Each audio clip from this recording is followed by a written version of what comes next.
Tonight with us, former police officer and sheriff's deputy Joe Estet. Joe's been a corrections officer, police officer, investigator, and sheriff's deputy. He was elected vice president of the police union and served in Afghanistan as a police advisor and instructor for Afghan police training program. He's also the author of the book Police Brutality Matters. Also with us, retired director of the San Diego PD Crime Lab, Jennifer Shen. Jennifer has 30 years of experience with law enforcement as a forensic scientist. She's an expert in police procedure regarding forensic evidence collection, preservation, processing, and storage, and spent 15 years working on active crime scenes. All right, first story for us tonight comes from the Evansville Police Department. They released the video, and this is one where you have a pregnant woman detained at gunpoint by police. Evansville 911. Yes, I'm over here at the mall right off of Green River Road. Okay. By Dee Risley. Is a black Ford. She has a gun in her car. She up here fighting with another girl, and she's pulling a gun on her. The black Ford parked, that one got the gun in it. And the other girl, she done started running, so I don't know where she's running to. I think it's a black female driving it. Okay. And the female that's outside the vehicle? Oh, she's black. I don't know if they're arguing over men or something. I have no idea. Can you send a cop over here to... Yeah, somebody else is sending the officers. I'm just getting the information for them. Step backwards. I don't know. They said there was two. Keep coming, ma'am. Dad, there's a second. Dad, keep coming. Come all the way back to us. I'll tell you when to stop. You got any? I'm 7 months pregnant. Okay. What am I doing wrong? We're trying to figure it out. Just hold on. I just got done getting food from there. Bear with me. Step up for me. Is there anybody else in the vehicle, ma'am? No, it's just me. Just you. Nobody else in there, correct? No. Step right over here. Are you involved in any kind of altercation here? No. She's the only one? Yeah. She says she's the only one. Yes. Yeah, go ahead with him. I was eating my ice cream from there. Okay, well, here's the reason you got taken out of the car like you did. We just got called, and your car and license plate was given as the description of people that just pulled a gun on somebody at Ritzy's. I don't have a gun. You can check my car. Okay. I am telling 7 months pregnant. That doesn't mean you couldn't have a gun, but I'm telling you while we're here. No, we're. I think this is going to be complete.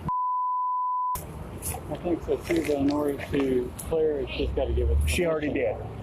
Yes. So we're thinking it's somebody that's pissed off there. Either that or,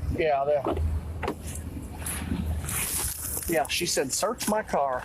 So, Well, it appears that someone was mad at you. I don't know nobody here. Well, and I'm 7 months pregnant. And here's one thing: we're not doubting your word. Thus the reason these came off as quick as they went on, and I'm about to send you on your way because I believe you. That's why we're not trying to hold you up or anything, and we know it's embarrassing to you, and we're sorry. And I want you to understand that. I truly do.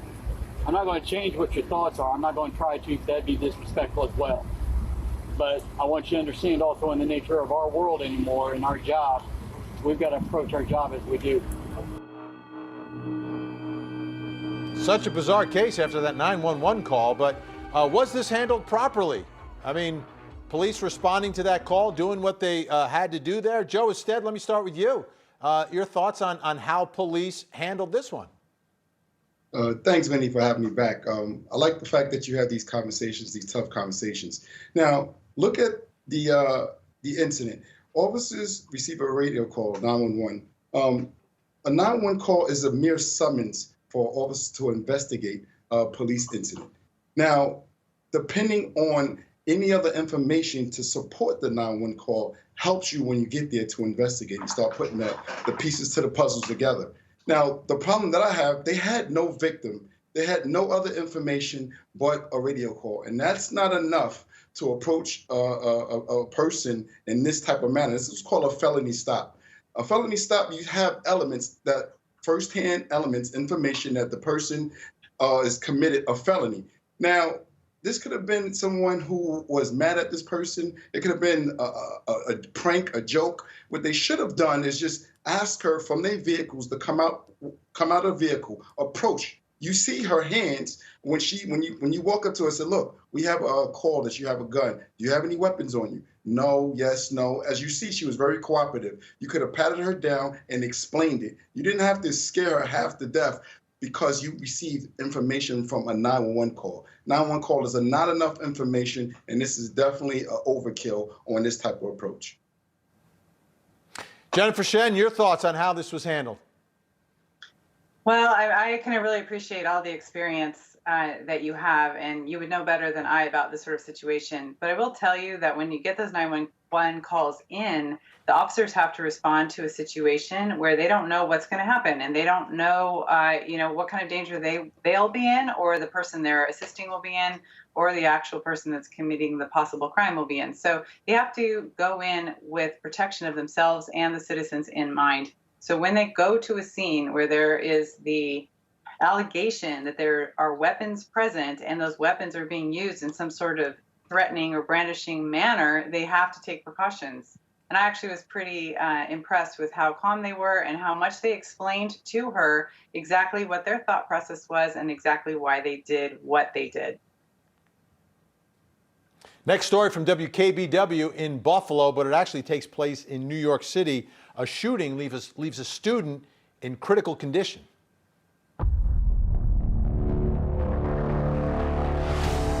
Great kid, hard worker. His teammates loved him. Buffalo State football coach Christian Oslins says the best way he can describe Malachi Capers is by sharing how he got recruited. The recruiting process, sometimes it's all about me, and it wasn't. It was about him just being given the opportunity.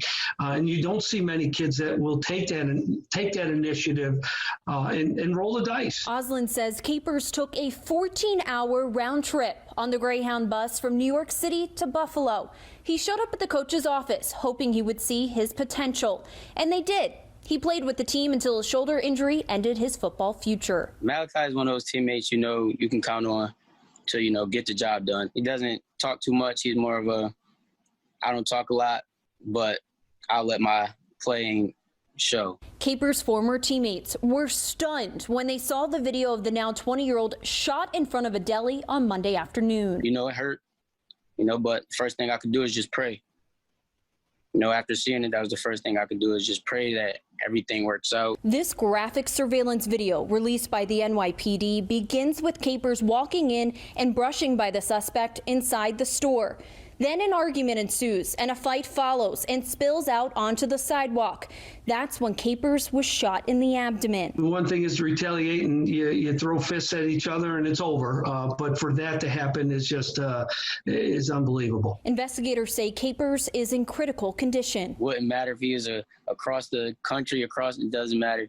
We're going to try and be there as much as we can. The same way that if anything happened to anyone on this team it's a brotherhood. We family. It's like a 0 to 100 over nothing. I mean, just accidentally bumping into someone in a store.